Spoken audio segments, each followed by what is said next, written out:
आज हम श्यानता विस्कोसिटी के बारे में पढ़ेंगे कि विस्कोसिटी होता क्या है, श्यानता किसे कहते हैं। सबसे पहले उसकी हम परिभाषा जानेंगे और श्यानता किस यंत्र के द्वारा मापा जाता है और श्यानता जो दिए गए विकल्प हैं, गैस हैं, द्रव हैं, उसमें श्यानता किसमें सबसे अधिक होगी उसको जानेंगे और श्यानता को प्रभावित करने वाले कारक के बारे में हम पढ़ेंगे। पहले जानेंगे श्यानता की परिभाषा है क्या। श्यानता किसी तरल पदार्थ के, जैसे दूध है, तेल है, रक्त है, अल्कोहल है, तरल पदार्थ के बहने का विरोध करने की क्षमता को उस तरल पदार्थ की श्यानता कहते हैं। श्यानता का मतलब है गाढ़ापन से। जैसे कोई तरल पदार्थ जिसमें बहने का विरोध करे, जिसमें बहने का गुण कम हो, उसकी श्यानता अधिक होगी। जैसे शहद और पानी, पानी की श्यानता जल की श्यानता कम होगी और शहद की श्यानता अधिक होगी, क्योंकि शहद बहने का अधिक विरोध करता है, वो जल्दी नहीं बहता है, जबकि पानी जल्दी बह जाता है। इसलिए शहद की श्यानता यहाँ अधिक होगी और पानी की श्यानता यहाँ क्या होगी, अधिक कम होगी। परिभाषा हम जान रहे हैं कि किसी तरल पदार्थ के बहने का विरोध करने की क्षमता, कि जो पदार्थ बहने का विरोध कम करे उसकी श्यानता कम, और जो पदार्थ बहने का अधिक विरोध करे उसकी श्यानता अधिक। तो किसी तरल पदार्थ के बहने का विरोध करने की क्षमता को उस तरल पदार्थ की श्यानता कहते हैं। अब श्यानता मापने का जो यंत्र होता है वह है विस्कोमीटर। इसके द्वारा हम श्यानता मापते हैं। कभी कभी प्रश्न देता है कि जल, दूध, रक्त में किसकी श्यानता अधिक है। तो श्यानता जल, दूध, रक्त में रक्त की श्यानता सबसे अधिक होती है। कभी कभी हवा दे देगा। तो श्यानता का बढ़ते क्रम में सबसे पहले कम श्यानता जो होगी H2 की होगी, उसके बाद हीलियम, उसके बाद CH4 मीथेन की, उसके बाद अमोनिया गैस की, क्योंकि गैसों की श्यानता द्रवों की श्यानता से कम होती है। तो जितनी भी गैसें हैं द्रव की श्यानता से सबकी श्यानता कम है। जैसे H2 हाइड्रोजन गैस है, हीलियम है, मीथेन है CH4, अमोनिया है, हवा है, CO2 carbon dioxide, O2 oxygen, इसमें क्रम है। तो सबसे अधिक, उसके बाद जल, तरल पदार्थ में आते हैं, जल की श्यानता सबसे कम, उसके बाद दूध, उसके बाद रक्त, खून, उसके बाद अल्कोहल, उसके बाद ग्लिसरीन, उसके बाद शहद। ये क्रम है। अब जिसका घनत्व अधिक होता है उसकी श्यानता क्या होती है, अधिक होती है। जिसका घनत्व जो होता है अधिक होता है उसकी श्यानता अधिक होती है। और दूसरा नंबर, जिसके अणुओं के बीच की दूरी कम होगी, जिसके अणुओं के बीच की दूरी कम होगी, मतलब अणु जो है बहुत पास पास होंगे, उसकी श्यानता अधिक होगी। जैसे जल के अणुओं के बीच की दूरी शहद के अणुओं के बीच की दूरी की अपेक्षा कम है, इसलिए शहद की श्यानता जो है क्या है, अधिक होगी, जिसकी कम होगी अणुओं के बीच की दूरी। अब श्यानता को प्रभावित करने वाले कौन कौन से कारक हैं।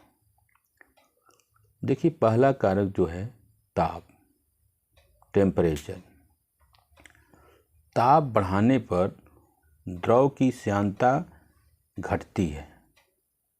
अगर द्रव है, अगर उसका हम ताप बढ़ाते हैं तो श्यानता क्या होगी, घटेगी। लेकिन गैस के संदर्भ में उल्टा होता है। अगर गैस है तो ताप बढ़ाएंगे तो उसकी श्यानता बढ़ेगी, उसकी श्यानता क्या होगी, बढ़ेगी। लेकिन द्रव की श्यानता अगर ताप बढ़ाएंगे द्रव का तो श्यानता घटती है, जबकि गैस का ताप बढ़ाते हैं या बढ़ाने पर उसकी श्यानता बढ़ती है। अब आइए अणु भार, मॉलिक्यूलर वेट। अणु भार जिसका अधिक होगा श्यानता भी उसकी अधिक होगी।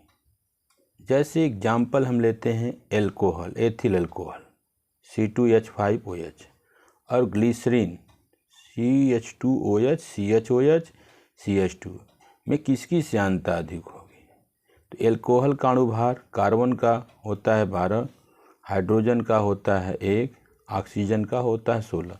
अगर C2H5OH का निकालें तो कार्बन यहाँ 2 है तो 2, कार्बन का होता है 12, 12 दूना 24, हाइड्रोजन का 1 है, 5 1 कम 5, ऑक्सीजन का 16, हाइड्रोजन का 1।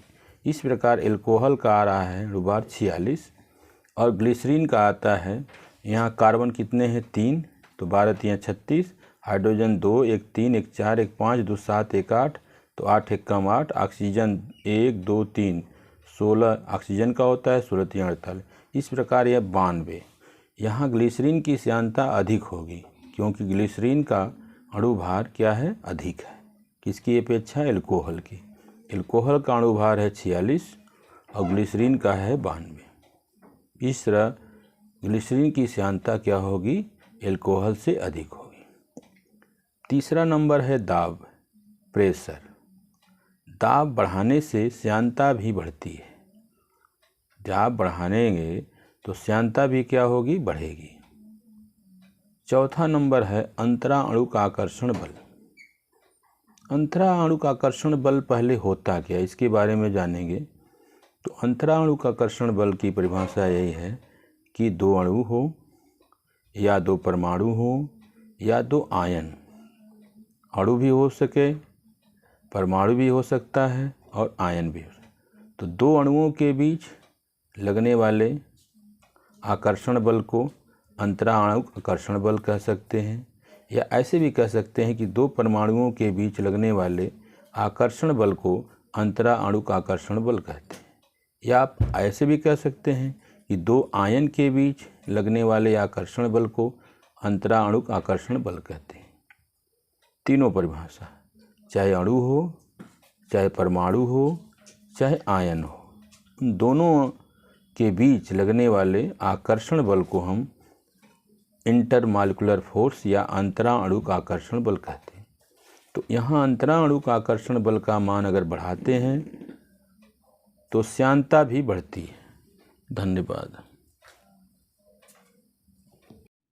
आज हम श्यानता गुणांक, जिसे अंग्रेजी में कहते हैं विस्कोसिटी कोफिशिएंट, के बारे में जानेंगे और उसका क्या मात्रक होता है SI पद्धति में और CGS पद्धति में उसका मात्रक हम जानेंगे। देखिए, श्यानता गुणांक जो होता है किसी द्रव की समांतर परतें, किसी द्रव की क्या समांतर परतें। अगर द्रव की, जैसे देखिए परत है, ये द्रव की परत है, समांतर परत, कोई भी द्रव है, ऊपरी परत, उसके बाद निचली परत, फिर निचली परत, सबसे निचली परत, तो समांतर परतों के बीच इकाई वेग प्रवणता रखने के लिए जो वेग प्रवणता होता है, इकाई वेग प्रवणता रखने के लिए जो स्पर्श रेखी बल प्रति इकाई क्षेत्रफल के लिए आवश्यक होता है, उसे उस द्रव का श्यानता गुणांक कहते हैं। इसे ईटा से प्रदर्शित करते हैं। अब प्रश्न है, ईटा बराबर होता है F/A dV/dx, जहाँ ईटा बराबर श्यानता गुणांक, ईटा को हम कहते हैं श्यानता गुणांक या विस्कोसिटी कोफिशिएंट, एफ क्या है? फोर्स या बल। ए क्या है? एरिया या क्षेत्रफल। और dv/dx है वेग प्रवणता।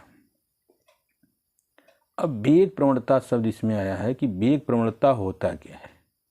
तो देखिए वेग प्रवणता क्या होता है, एक दूसरे से संलग्न द्रव के परतों के वेग के अंतर को वेग प्रवणता कहते हैं। और इसकी इकाई जो होती है प्रति सेकंड। मतलब एक दूसरे से संलग्न, मतलब एक दूसरे से सटे हुए द्रव की जो परत होते हैं उसके वेग के अंतर, जैसे ऊपरी परत का वेग सबसे अधिक होगा, उससे नीचे परत का वेग उससे कम, उससे जो परत होगी जल की या कोई भी द्रव की उससे ऊपर वाले से वेग कम होएगा, फिर इसी तरह वेग कम होता चला जाएगा। तो एक दूसरे से सटे द्रव के परतों के वेग के अंतर को, डिफरेंस को हम वेग प्रवणता कहते हैं। और वेग प्रवणता की इकाई होती है प्रति सेकंड। जैसे देख लिया वेग प्रवणता की इकाई कैसे, वेग की मात्रक होता है मीटर पर सेकंड, मीटर प्रति सेकंड। तो मीटर सेकंड को माइनस से कर देंगे, प्रति है तो ऊपर ले जाएंगे तो आयक्स है दूरी, इसका मात्रक मीटर, तो हो जाएगा मीटर से मीटर कट गया, इसका हो गया सेकंड -1 या प्रति सेकंड। तो इसका मात्रक जो होता है प्रति सेकंड होता है। अब वेग श्यानता गुणांक जो होता है उसका बीमी सूत्र क्या होगा। देखिए बल का बीमा होता है m/L/t माइनस, इसका बीमी सूत्र होगा m/L-1t-2। ठीक। अब इसका SI यूनिट, SI मात्रक क्या होगा। देखिए बल का मात्रक होता है न्यूटन, क्षेत्रफल का मात्रक होगा मीटर स्क्वायर, और dv/dx का मात्रक होगा सेकेंड माइनस n। इस सेकेंड को ऊपर ले जाएंगे तो न्यूटन बटे मीटर स्क्वायर सेकेंड, पहला मात्रक हो गया न्यूटन प्रति मीटर, न्यूटन सेकेंड प्रति मीटर स्क्वायर। अगर हम दाब के मात्रक को देखें, दाब बराबर होता है बल बटे क्षेत्रफल, और बल का मात्रक होता है न्यूटन, क्षेत्रफल का नाममात्रक मीटर स्क्वायर। और इसी को अगर न्यूटन प्रति मीटर स्क्वायर को हम क्या कहते हैं, दाब का मात्रक पास्कल भी होता है, तो इसको हम लिख सकते हैं पास्कल, मतलब इतने के स्थान पर हम लिखेंगे पास्कल, और ये हो गया सेकेंड। दूसरा मात्रक हो जाएगा पास्कल सेकेंड। अगर हम एफ को ma के रूप में तोड़ेंगे तो m का मात्रक होता है किलोग्राम, मतलब द्रव्यमान का, एक है त्वरण, त्वरण का मात्रक हुआ मीटर पर सेकेंड स्क्वायर, और मीटर स्क्वायर पहले से है, सेकेंड आपका नीचे आएगा तो सेकेंड -1 हो जाएगा। अगर किलोग्राम मीटर सेकेंड, इस सेकेंड को ऊपर ले जाएं और इसको नीचे ले आएँ तो हो जाएगा सेकेंड और metre square second square. Metre से मीटर कट गया, 1 मीटर यहाँ बचेगा, और 1 सेकेंड से 1 सेकेंड कट गया, इसका मात्रक होगा किलोग्राम प्रति मीटर सेकेंड। तीसरा मात्रक, या पोइजली कहते भी हैं, पोइजली, ये फ्रांस की भाषा में है। तो SI मात्रक कितना हो गए, एक न्यूटन प्रति मीटर स्क्वायर सेकेंड, दूसरा पास्कल सेकेंड, तीसरा हो गया किलोग्राम प्रति मीटर सेकेंड, चौथा हो गया पोइजली। तो इसकी 4 SI यूनिट हो गई। अब इसको हम पढ़ेंगे CGS, सेंटीग्राम यूनिट। CGS मात्रक क्या होगा, तो CGS मात्रक देखिए इसका होता है पाइज, या इसको अगर हम बदलें तो डाइन सेकेंड प्रति सेंटीमीटर स्क्वायर, और 1 न्यूटन में 10⁵ डाइन होता है, और 1 पोइजली बराबर होता है 10 पोइज। इस प्रकार CGS मात्रक इसका पाइज और डाइन सेकेंड पर सेंटीमीटर स्क्वायर। धन्यवाद।